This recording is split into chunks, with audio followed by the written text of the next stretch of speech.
Today we take a look at the fellow who gave us collaborative thinking that we call brainstorming.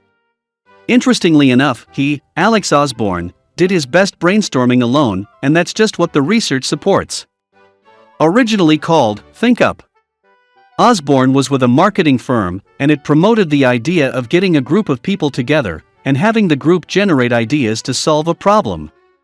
For the last 100 years, that's just what we have been doing, but a few years back, some researchers started looking at the efficiency of the process. What the researchers found was something called social loafing was hindering the group. And this idea of social loafing was first noticed and studied by a Frenchman named Max Ringelmann. Max was interested in efficiency, and he set up experiments that had people pulling on ropes to measure how much they could lift. Max carefully measured the amount of weight that an average person could lift, using a pulley system. What he discovered was something akin to one person could lift X, and 10 people working together could only lift 5X. Yes, more work was being accomplished, but by even more people. The efficiency of the output of the group was far less than it would be if people had worked alone. This drop in productivity is exactly what social scientists found when they studied Osborne's brainstorming techniques.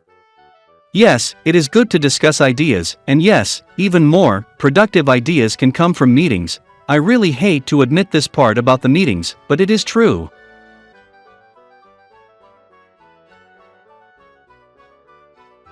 It is a fact that more creative ideas come from working alone, and then discussing them with the group, than starting with groupthink. Often what happens in a group is the more dominant people, who are the loud ones, are not always the most creative ones. The loud ones often squelch the quiet creative ones. So the better tweak on Osborne's original idea is to have members of the group bring to the meeting written ideas and suggestions, and then they are discussed. There are a few things that a person can do to help the creative juices flow. They are: ask yourself, what would get me fired? What would embarrass my grandmother, and what is the stupidest solution? The famed artist Salvador Dali used a technique to help him be creative. He would recline comfortably on the sofa to take a nap. He would hold in his hand a spoon just over a glass. Then when he was just about to drift off to sleep, he would relax his hand, drop the spoon, be awakened by the noise, and then write down what he was thinking. You know, drooping clocks and lobster telephones.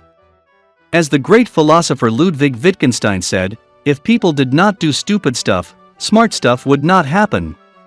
Encourage creativity, especially in children.